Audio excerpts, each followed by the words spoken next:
유목과학은 이전에 있었던 그런 과학적 체계들이 아니라 고름판으로 모든 것들을 판단을 중지하고 기초에서 다시 시작하는 거예요. 그 고름판으로 나온 상황에서 인제 과학적 원리를 찾아가기 때문에 기존에 있던 과학들하고 충돌하는 것들이 생기는 거죠. 그러니까 뭐 대표적으로 이 책에서 들었던 예가 이제 아르키메데스입니다.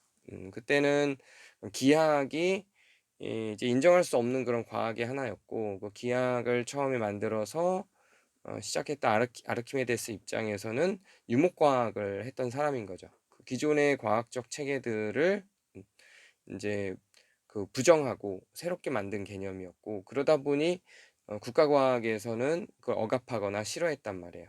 근데 그게 지금은 인제 국가과학의 하나로 들어와 있죠. 또 미분적분도 처음에는 그렇게 억압되는 거였고, 대표적인 과학자가 이제 갈릴레오 같은 거죠.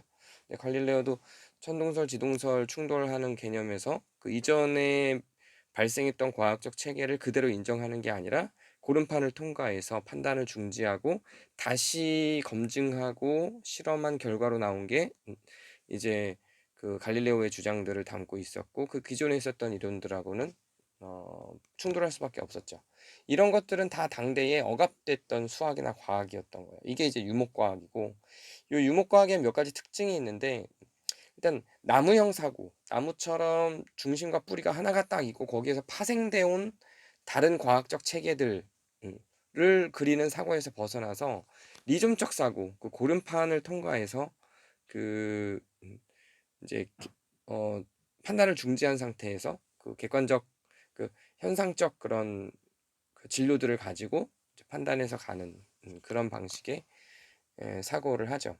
음 또 두 번째 유목과학적 특징이 뭐냐면, "항상적인 것과 대립하는 생성과 다딜성을 목표로 한다." 이렇게 해요. 그러니까 항상적인 곳, 그 항상적인 것, 늘 불변하는 어떤 것과 대립해요. 그래서 새롭게 만들어지는 생성과 그 다양성과 다질성, 많은 것 진리들을 인정하는 모델로 하는 거죠. 그 과학자들은 사실 어떤 절대 진리에 대한 그런 그 신뢰가 있죠. 뭐 "해는 동쪽에서 또 서쪽으로 진다." 뭐 이런 거야 뭐 그럴 수 있는데, 근데 과학도 사실 계속 변하고 극복이 된다는 건 어떤 시대에 갖고 있었던 과학적인 진리가 틀릴 수도 있다는 개념이거든요. 그래서 과학적인 진리도 다양할 수 있다고 보는 것이 사실은 맞는 것일 수 있어요. 어떤 하나의 과학적인 입장이 사람마다 지역마다 또 다르게 받아들여질 수도 있고요.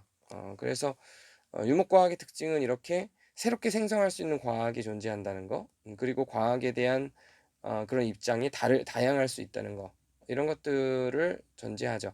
항상적인 것, 절대 불변한 거 할 것이라고 생각하지 않아요. 또 유목과학의 그 세 번째 특징은 뭐냐면, 어 직선이었던 것. 이게 이제 항상적인 건 직선이죠. 딱 직선이었던 과학적 진리를 곡선으로 바꾸고요. 이 곡선이었던 과학적 곡선이, 그러니까 그거를 한번 휜다는 거예요. 그동안 직선이었던 과학적 진리를 곡선으로 바꾸고, 그 곡선을 또 나선으로 바꿔요. 이 나선으로 바꾼다는 거는 이렇게 뱅뱅 돈다는 건데, 이 나선으로 바꾼다는 거는 그 평행선을 배제한다는 거예요. 평행선이라고 하는 건 이렇게 서로 부딪히지 않고 쭉 갈 수밖에 없는 거죠, 평행선이. 이렇게 쭉 부딪히지 않고 갈 때는 서로 소통하고 상호작용하지 않는 거예요, 각각의 진리들이. 그러니까 그 국가 과학의 진리와 유목 과학의 진리가 평행선을 쭉 이어서 가지 않고 서로 상호 침투하게 간다는 거예요. 그런 의미에서 나선형이라고 하는 거는 이 반성적 사고를 계속하는 겁니다. 그걸 한번 휘고 그 위치를 한번 다른 더 작은 선으로 돌아가고 또 더 작은 선으로 돌아가고 하면서 어떤 그 한 위치를 그 한 시선으로만 바라보지 않고 여러 거리와 여러 차원의 시선에서 반복적으로 바라보게 하는 방식인 거예요. 그래서 직선에서 곡선으로, 이게 나선으로 발전해서 나중에는 막 소용돌이까지 가는 과정을 갖는 거예요. 이게 이제 유목과학의 특징이고, 그런 의미에서 더 많이 점검하고 더 많이 확인하고 이렇게 한다는 거죠. 이걸 다른 표현으로도 하는데, 뭐 최소경사가 최대경사가 되는 거다. 그리고 그 투르바에서 투르보로 전환한다 이렇게도 표현하는데, 이 투르바는 군집, 집단이라는 의미고요. 또 투르보는 회오리라는 의미예요. 이건 이해가 되죠? 군집, 집단적 가치에서 인제 다 흩어진 다음에 계속 검증을 하면서 들어가는 그런 방식으로 사고를 하는 게 이 유사과학의 특징, 유목과학의 특징이고요. 정리적이지 않아요. 딱 정리해서 정의를 내리는 게 아니고, 정리적이지 않고 문제 설정적이에요. 그러니까 문제 제기를 하고 이거 이상한 거 아니야?"라고 생각할 수 있는 데서 유목과학이 나온다는 거죠.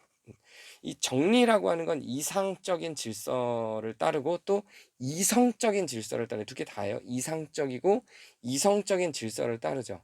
그런데 반해서 이 문제 제기는 원래 있었던 것들 변화시키려고 하는 거예요. 이게 변형태가 생기는 거예요. 변형태가 생기고 생성, 발전, 창조 이런 것들이 이제 문제와 관련이 있어요. 일단 문제 설정을 해서 문제 제기를 해야 변화가 있고 새로운 게 발전하고 창조가 일어나요. 이런 유목과학은 이 되게 중요한 개념인데, 클리나멘을 형성한다 그래서, 클리나멘이라고 하는 거는 우리 책에는 그냥 클리나멘 너무 누구나 다 아는 것처럼 그냥 쓱 지나가 버리는데, 되게 중요한 개념이라서 설명을 하자면, 에피쿠로스 개념 중에 하나인데요. 이 에피쿠로스 학파에서 만든 개념인데, 주어진 관성적 운동에서 벗어나려는 운동이란 뜻이에요. 그러니까 그 그림을 보시면 지금 클리나맨이 다른 선들은 지금 동일한 일직선으로 평행선을 계속 달리죠. 평행선을. 근데 평행선을 긋지 않는다 그랬죠. 뭔가 하나가 곡선으로 휘어요. 클리나맨은 주어진 관성적 운동에서 벗어나려는 운동. 하나는 다 평행선을 달리고 일직선을 달리는데, 하나 곡선으로 움직이면서 사실상 평행선과 일직선을 달리던 다른 그 직선들을 방해하기도 해요. 그렇게 나오는 게 클리나맨이에요. 그래서 원래 있던 질서들을 깨고 새로운 것들을 형성하게 만드는 게 이 클리나맨의 힘이에요. 이런 그 클리나맨의 정신은 어 이제 뭐 심리적인 것에 다 나타나요. 이게 지금 그 과학에만 나타나는 게 아니라. 그래서 이 클리나맨이 없으면 갖고 있던 정신은 썩죠. 세상도 썩어요. 그래서 클리나맨은 그 어떤 운동성을, 지금 저 그림만 보면, 이 그림만 보면 운동성을 붕괴한 것 같죠. 근데 이게 붕괴하는 게 아니고 운동을 창조하는 거예요. 그러니까 평온을 붕괴하는 게 아니라 오히려 평온을 가져오려고 하는 거고요. 그래서 에피쿠로스는 이 클리나맨이 그 우연히 자연 발생한다고 보기는 하는데, 근데 가타리는 이 클리나맨을 탈주선의 한 종류로 생각하고 혁명적으로 의도해서 만들어갈 수도 있다고 본 거야. 그래서 클리나맨